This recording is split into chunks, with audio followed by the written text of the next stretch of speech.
Welcome to United We Spay, the show dedicated to promoting affordable spay-neuter services nationwide.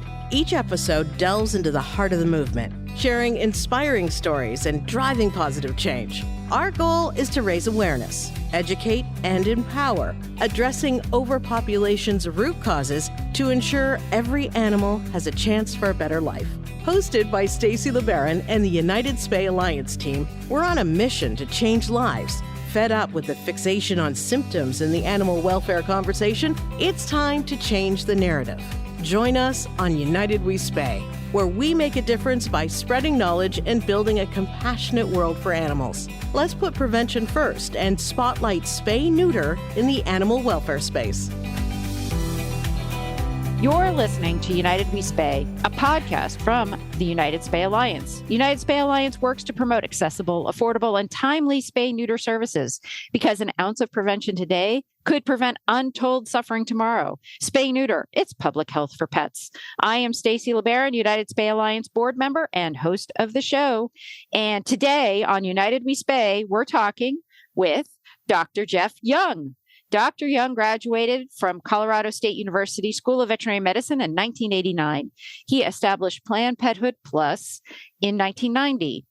PPP is best known for its low-cost mobile neutering services, Native American reservation work, and training of veterinarians from around the world in more efficient surgical techniques. Dr. Young has served on or consulted with numerous humane society boards nationally and internationally. He's founded his own nonprofit group called Planned Pethood International. Planned Pethood International was established to fund spay-neuter work and veterinary training involving numerous veterinary hospitals and veterinary schools around the world. PPI has a well-established international training center in Playa del Carmel, Mexico, offering free training for qualified candidates and having had hundreds of veterinarians and veterinary students come for hands-on training.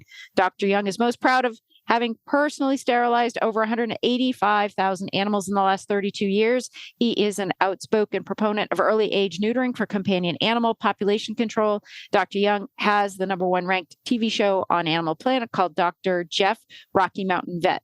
He has used this platform to promote population control and basic medical needs for all companion animals. Dr. Young is driven by a simple underlying mission to significantly reduce companion animal overpopulation and suffering throughout the world. Think globally, act locally. Welcome, Dr. Jeff, to the show. Thank you very much, Stacey. I'm glad to be here. So first and foremost, why are you so passionate about spay-neuter? What was your aha moment when you first discovered you had to become a high-volume spay-neuter veterinarian? It's a pretty simple. When I was in vet school, I worked animal control, so I got to see some of the seedy side of animal life and the way we treat them. And at that time, I kind of researched some things and found out we were killing, 24 to 26 million dogs and cats a year, which was outstanding. I mean, just it confounded me. It's like, I can't believe this. These are companion animals. They're part of our family, and we're killing that many of them for no other reason than being born. So, pretty early on, in vet school, I got involved in an advocate for spay neuter, and then I just waited and made it that my mission. It seemed like one of the simplest things you can do is spay neuter. I did take a job at the Humane Society, and at one point I killed 56 puppies in one day, and that was a real turning point for me. It's like, look, why do I want to kill animals if I can go spay neuter them? So after that, I never looked back.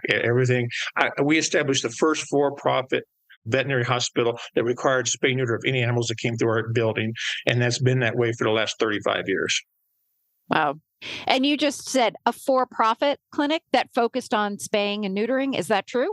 Yeah, Planned Pethood Plus was for-profit we're now for the last 3 years, we've been 100% nonprofit. And that's because of the TV show and different things. We switched over we always had a nonprofit that we kind of had on the side that helped support the Native American reservation and overseas stuff. But now, at this point, Planned Pethood Plus really doesn't exist anymore. It's Planned Pethood International. We do everything through our nonprofit now. Oh, interesting. And so when you focused on spaying and neutering, the techniques, you are a high volume, high quality spay-neuter veterinarian. Back when you got out of veterinary school and animal control, was there training for high volume, high quality spay-neuter? Not really. It was just kind of taken off about that time.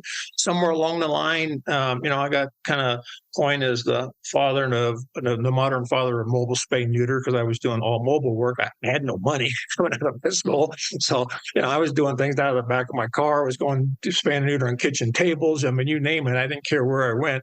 We finally got a bus, and we were working on that for a while. And then we realized that the bus was limiting. We couldn't do that many animals. So we just started setting up, kind of triage units in firehouses, in school buildings, and we could do a lot bigger volume that way. So it was Dr. Chamberlain and I back in the day. And we were pretty bad, pretty slow when we first started out, but we got faster and faster as time went on.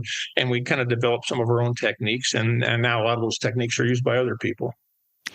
And so I'm fast forwarding through, you established a training facility in Mexico, but you also have one in the United States. Is that true? Yeah, Mexico and Slovakia. I do a lot of work in Eastern Europe. Mexico, our training facility has been going really strong down there. We've trained hundreds of vets coming through there. And a lot of times those vets just can't get in the States. It's harder for them to get visas and stuff like that. But at one point, I think we had people from 7 different countries there at one time. It's kind of crazy. Some from Eastern Europe, some from South America, so from all over the place. And we moved up to Conifer, Colorado about 6 months ago. We have a new facility up here. It's pretty darn nice. And we have a room where vets come and train. We won't charge them, and they can train for free, obviously, and that they can stay there for. We don't charge for the housing or anything. And we've already had, I think right now we're up to 9 vet schools that have sent students to us. We got a young lady coming up from the University of Ohio in a couple more weeks. We just had one leave from the University of Georgia. So, those are the kind of things, and I'm getting late in my career, and I really like to spend a lot more of my time training young students. And I really do believe a lot of these students, for the last few years, everything's been going corporate. And I think a lot of the kids coming out are they see it and they don't like it, and they want to do more. They're looking for means. And we desperately need that. So I do think we're turning a corner, and I hope it continues.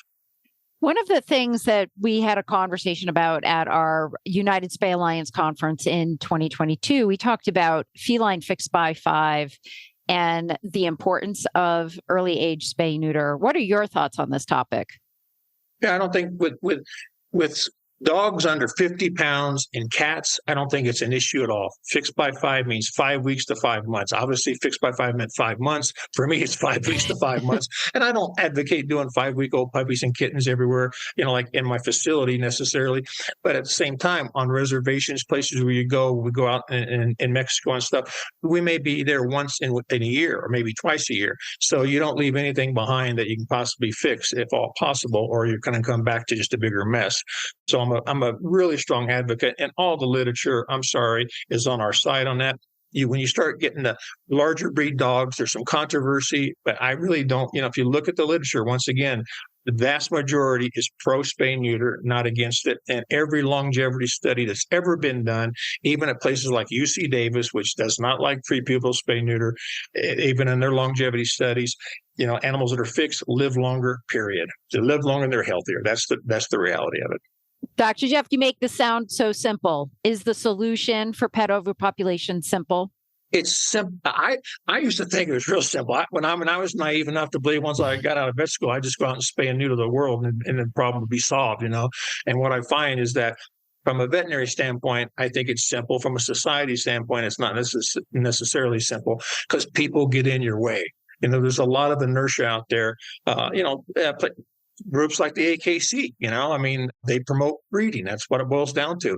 And they don't necessarily promote good breeding. They should. And I think their desire at the top level probably want to be that way. But, there's no standard. You just, it's based on humans saying, yeah, this dog bred with this dog on this day, and this is a purebred whatever. I've seen purebred like 20-pound Pomeranians, so supposedly, and they're only 3 months old, So the breed standards aren't stuck to very closely. You have backyard breeders. So there's just a lot of things that get in the way. And I hate to say it, finances is the single biggest thing, without a doubt. If you go into areas, there's, in some of the poor areas, 77% of the dogs and cats never see a vet in their lifetime. 87% are not fixed. And they just become a perpetual source of puppies and kittens that people, we go in and we pick them up and we take them to the shelters and we adopt them or we euthanize them, whatever we have to do with them. But the point is, it never ends. It's just it's a faucet that's leaking and no one fixes the leak. And I think that's what we have to do.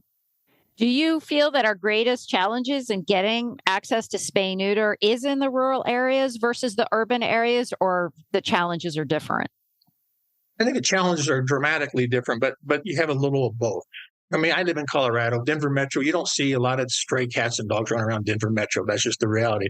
But we take very good care of our animals. And there's a lot of spay-neuter opportunities out here that are very low cost and are subsidized.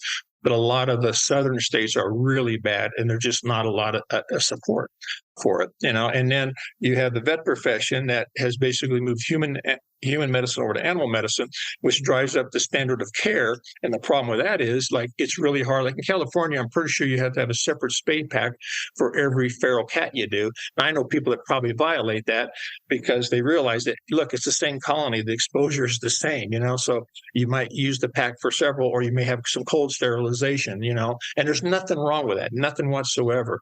So every time we drive the price up, what we do is fewer and fewer people are able to afford, spay neuter or any veterinary service. Right now, there's the Boca Foundation. Bob Christensen put out a report and came to the conclusion that only 40% of Americans can afford current veterinary prices, and that's really very realistic. Yeah, so it does sound like the economic issues are extremely challenging, and we've heard the word economic euthanasia, and that has to contribute to the emotional well-being of our veterinary community. And I know you've been quite public about this on Facebook with regards to how the public are treating veterinarians, veterinary staff, and the stress that then puts on a profession that's already under a lot of stress. So as a veterinarian, what are you seeing in that whole realm of compassion fatigue, moral distress, you name it, call it whatever you want? What are you feeling on the front lines being a veterinarian? I'm still motivated, and I've been doing this 35 years, but I'm kind of, I'm a baby boomer, and I think the generations make a difference. I think the younger kids are a lot more emotional, and I, they don't want to be negative about it, but they tend to give up a little easier. And I don't know how you change that. There's some good points and bad points about that, but it is a real issue. Economic euthanasia, to me, is the biggest single threat to animals across America, because we can't get a count on that. There's no way to know how many. You can say, well, we're down to we were killing 24, 26 million animals a year back in the late 80s and early 90s. We're down to maybe 1 to 3 million, depending on who you want to believe. It's probably more like 4 to 6, but we don't account it for economic euthanasia. And you take an animal in, it's kind of part of your family, and they say, well, that's going to cost you $10,000, and you're a single mom or you're a retired individual on a fixed income. You don't have a lot of choices here, and there's just not a lot of. In my personal opinion, a lot of the big nonprofits that are sitting on hundreds of millions of dollars have really let the American public down. And part of that is because they want relationships with the veterinary profession, and the veterinary profession as it keeps moving the standard. And I don't think that has anything to do with individual veterinarians that are working on the ground. A lot of us, see the problem. And I talk to veterinarians. I just talked to a veterinarian from Arkansas, I talked to a veterinarian from California, and they both feel the same way about it. Say, this is just out of control. The prices are ridiculous. And, they're upset about that. They want to be able to do more. And they said, we don't understand why the prices are the way they are all around. But their practices are doing great because they're inundated, because they keep their prices low. And a part of it is the corporatization of veterinary practices. Something I think right now there's more practices that are owned by corporate America than by individual veterinarians. And that's a real issue.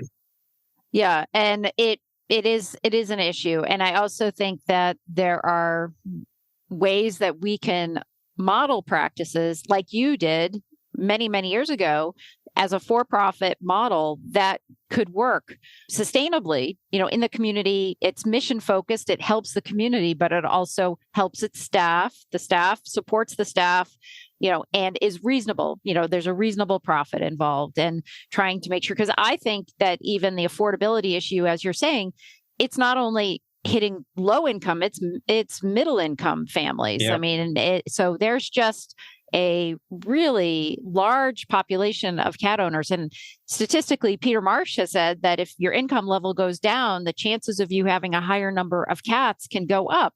So we need to provide solutions for cats that can work with middle income, low income families to be able to support their cats, at different levels. It could, incremental care, or you can call it different things. But I think that that's very important, is having that conversation with the cat owner and putting together a plan that works for the family and for the cat. And it's not just this, cookie cutter presentation, which I think a lot of the franchises have to do to a certain degree. They have to present a certain way, and there's not a lot of flexibility. The staff doesn't have control. Do you feel like that might be another thing too, is when you're in a practice that's repeated over and over again, you're being told what to do as a veterinarian. You don't have that flexibility to work with a client and try and be creative too.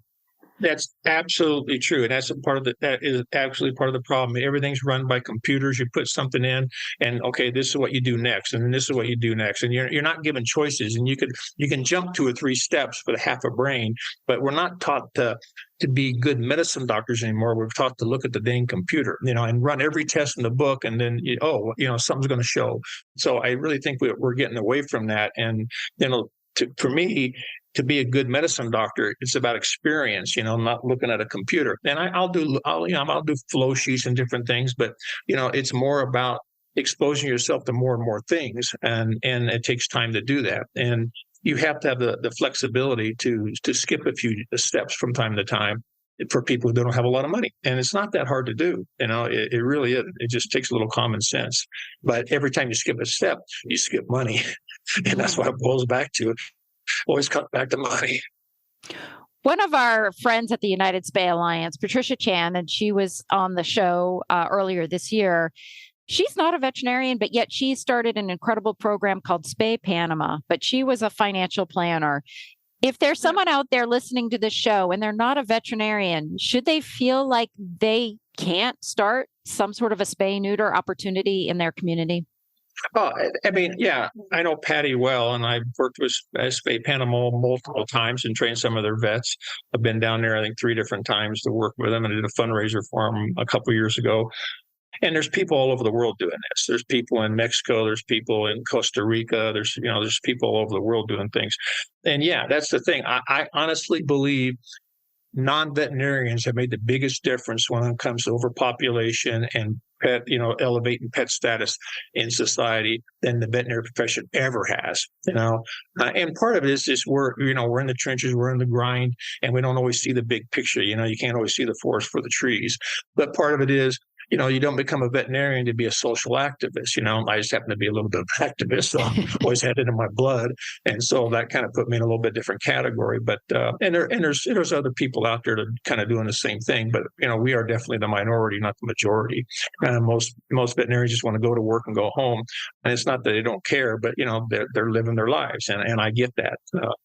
But I people like Esther Meckler, like Jean Attow, there's just a lot of people out there, Ruth Steinberger. I mean, there's people out there that are just making huge differences, and they work with veterinarians intimately, but they raise a lot of money and they raise a lot of awareness. And those are the kind of things that are really important.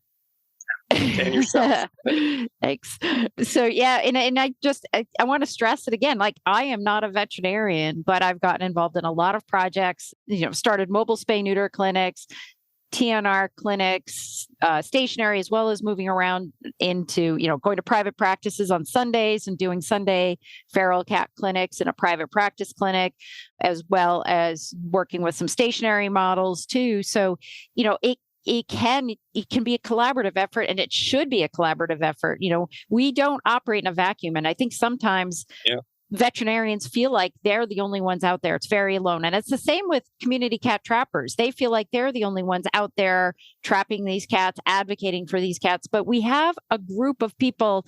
There are thousands of people out there doing the good work. And we just need to realize we are a tribe. We are not individuals, and we should be united. Thus, United We Spay, the United Spay Alliance brings all of us together to create a unified force advocating for the importance of spay-neuter as public health for pets. Yeah, I think part of the problem is that people that get in this have very strong personalities. And many of us think we're right, whether we are or not. And I like to think most of the time I am, but, and I think we don't bend real well, and we don't always play real well in the same sandbox. And then, if you look at the upper echelons, top 10, say, big humane societies, well, they're more bureaucratic. They've become a big established groups, and they have, literally hundreds and hundreds of millions of dollars. But then you get a lot less work done. They make a lot smaller impact. You get less bang for your buck. I like the trench people. Having said that, there's a lot of trench people I've fired and won't work with, but in the end, they're the ones that are really making the real differences. And it's hard to find that balance because of these, these strong personalities. And then you have the whole thing, do you euthanize or, do you euthanize a cat with leukemia and AIDS if it's a feral? Or do you take it home and keep it in someone's house, a feral cat in someone's house for the rest of its life that's going to be stressed out of its gourd? I mean, there's just all these questions, and people have really strong opinions about them. So I think that's the biggest stumbling block we have, and we need to learn to work better as a group and as individuals. And I guess we just have to agree to disagree on some things. Right. Yeah. And I mean, the bedrock that we're not going to agree to disagree on is spaying and neutering, though. Absolutely. I think that's where we always retrench back to. So if we're having a hard time talking about whether, testing community cats or what happens with that, if there are issues from that standpoint, let's step back and let's start from the base and also look at resources. There's so many things that are decisions that are made based on what are the resources available. And if you only have enough money to spay or neuter 10 cats, and you've got 10 cats in your colony, you're not going to spend the money on spaying and neutering 5 of them and then spend money to test those cats, because that does you no good, because you're leaving those other 5 in the backyard. That's just silliness. So let's go back to the focus, which is, spay, neuter, spay, neuter, spay, neuter. And then down the road, let's talk about some other things. I mean, there's issues with aging community cats and dentals and other old age disease. And, how do you have a cat age well in a colony? Lots of other conversations, but we can't have those conversations until we get through this first phase, which is that spay neuter phase. So yeah, you got to get the big problem under control, and that's, cats reproduce they're 45 times more prolific. Dogs are 15 times more prolific than humans. So we just can't let them breed every year. That's the bottom line. And it doesn't matter if they have leukemia, AIDS, FIP. If they're breeding, then you're just going to have more leukemia, AIDS, and FIP. So those are things you deal with. So horrible calesi, whatever the case may be. So, Dr. Jeff, if folks only had one takeaway from listening to our conversation today, what would it be? I think the most important thing is domestic animals, dogs and cats, need to be spayed and neutered. It increases the cat's life 3 to 5 years easily. It increases the dog's life 1 to 3 years. It's the single most important thing you can do with the animal in your life, and I absolutely believe that. And if folks are interested in finding out more about Planned Pethood International, how would they do that? PlannedPethoodInternational.org. We're out there on the internet, and I'm under Jeffrey Young on Facebook. We do have a Facebook page under Planned Pethood International. So check us out. We are 100% nonprofit. We'll keep training veterinarians. To me, that's the key right there. Get the young students, get them involved, break them in early. And even if they go to work for corporate, maybe they can spend some weekends, doing some feral cats for like Friends of Ferals in Northern Colorado as an example. Great group that go all over, and they depend on veterinarians volunteering their time to do the spay neuter work. And it's great things. Excellent. Well, thank you so much for folks tuning in and listening to this episode. If you liked this episode, be sure to share and subscribe. We'll be releasing a new episode each month, digging into important conversations surrounding spay-neuter throughout the U.S. and around the world.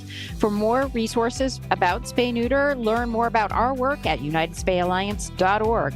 That's unitedspayalliance.org. Get in touch with us anytime by emailing info@unitedspayalliance.org. Until next time.